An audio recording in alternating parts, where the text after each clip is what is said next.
The creator economy and e-commerce sectors are becoming increasingly intertwined, and businesses building at the intersection of these two industries are getting a lot more attention from investors.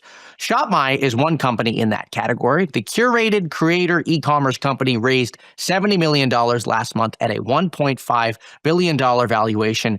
Joining me now is Harry Rein, founder and CEO of the company. Harry, welcome to TITV. It's great to have you. Thanks for having me. I'm a big fan of what you guys do with the information, so it's an honor.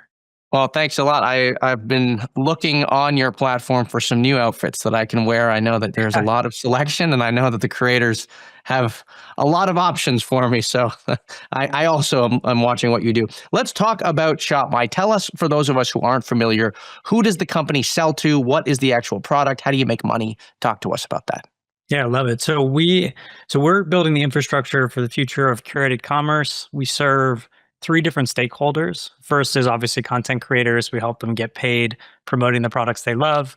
The way they do that is through affiliate links, these digital storefront products that we built, as well as brand partnerships. Second piece is we serve brands directly.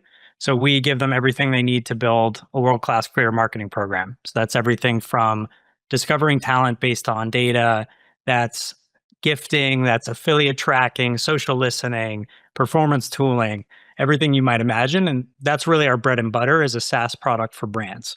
The third piece is now we've involved shoppers. So we're giving them a shopping experience, incredibly well-structured, easy way to shop the recommendations of these top curators. And how much revenue are you guys generating right now? We've been on kind of a tear the last couple of years. So we ended 2 years ago about 4 million in revenue. Last year, 27. This year, we'll end about 80. We were driving about $1 billion in GMV to our brand partners. We have about 200,000 content creators on the platform. 10 million shoppers shop each month. Things have been kind of explosive, and I think it's just indicative of the way that shopping's changing, and the commerce landscape's obviously overwhelming, and this idea of this curator layer taking the massive amount of options and filtering it down for the end consumer has been like a really powerful force in commerce. And so $80 million in 2025, that's where you're expecting to end the year, and you're profitable? Yeah, we've been profitable since 2024. So obvious question is, why do we raise? I think the answer is the opportunity here is so big. This commerce is shaking up so massively with LLMs, with AI, and we think humans and taste play a big role in that future, and we kind of want to own that lane. And so own that lane. So what do you plan to spend the money on? Yeah, there's a few things. So it might be helpful actually to take a step back and talk about kind of how we got to the $1.5 billion valuation and what we've changed in the market. So if you think of the last 10 years, put yourself in the shoes of a brand, there's been two real ways to grow from a marketing standpoint. One is creator marketing. And the value of creator marketing is it's very authentic. You're selling through content creators that have a relationship with their audience, but it's hard to scale because you're working with people, and inherently working with people is hard to kind of allocate meaningful budget. The second option is performance marketing, right? So you build a couple ads, you can experiment incredibly well, and it scales very effectively. So you can put in millions of dollars a month and see direct ROI. Downside, not authentic. It's someone making an ad about themselves, pushing out like, hey, look at me, look at my new product. So what we've done is taken kind of the best of both worlds, and we're effectively calling creator performance marketing, which allows you to scale at the scale of performance marketing while maintaining it authentic. And the way we do that is through we track everything automatically. We have a price and budget allocation engine to figure out what creators you should work with, how much you should pay them. So it scales incredibly effectively. And I think any brand that we work with that has really leaned in has seen it become their real dominant new channel. When you talk about scaling, though, one of the things I noticed is that one of the ways in which ShopMy differentiates itself from something like a TikTok shop is you guys are a lot more upmarket in terms of the products that you seem to be advertising with your brands and creators.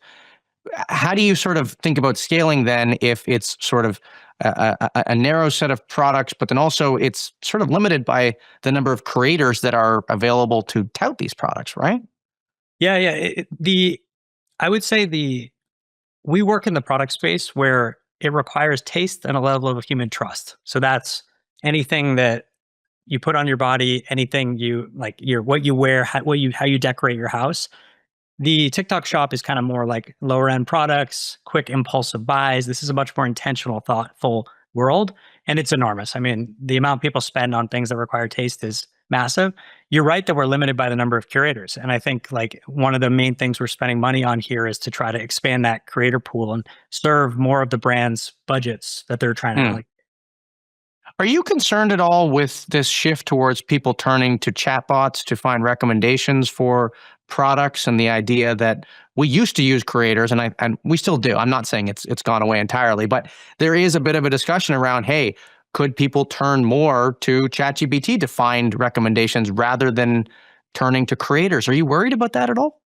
Yeah, it's a great point, and I think so there's kind of two forms of shopping in that sense. One is what we call hunt-based shopping, which is I know exactly what I want. I need to go find it. High-rise black jeans. LLMs are phenomenal at that. They're going to find you exactly what you want. The other side is what we focus on is more the gatherers, where it's I'm going out in the world, I'm finding things that you might be interested in buying and bringing them to you. You can't really start that with the chat because you don't know what it is. So it's this exploratory gathering form that we're celebrating and helping bring into a platform. Now, you mostly sell, you said, to the brands and to the creators. You also talked about sort of targeting the consumers. I tried to register for the app actually over the weekend, and so I see that there needs to be sort of an invite process, or I got to apply. And so the way I understand it, there's no actual consumer facing app right now, right? Are you thinking about going into that space? We are 2 weeks away. So unfortunately, it's 2 weeks from now, but stay tuned. Well, what's coming in 2 weeks? Tell us about that. Yeah, so we're launching our app. We're really excited about it. It's for shoppers to consume the recommendations of these tastemakers. It's an incredible platform. You can wish list things, favorite things, get a feed, search the feed through all the obviously AI LLM tactics. Yeah, it's amazing. I can't wait. So then how do you think about then competing with all these social media platforms, which are the discovery engines? This is the intention is never to bring the creators off of those platforms. They still post through those channels. We just aggregate behind the scenes. Our intention with the app is not to be a new entertainment destination. It's to be a shopping site built just for you. So you're choosing which curators make up your recommendations, and then you get feels like a pretty general commerce experience with all the like kind of amazing parts that you can build into a custom app. And it's clean, it's awesome. So it's when you're actually looking to buy something, you can come and say, all right, I already have 15 people I trust. Let me search for a summer dress or whatever you're looking for and get that recommendation that you know you're going to like ahead of time. Great. Well, Harry, I'm looking forward to seeing that app, and congrats on the fundraise, and we'll have you back on the show again soon. Thank you so much.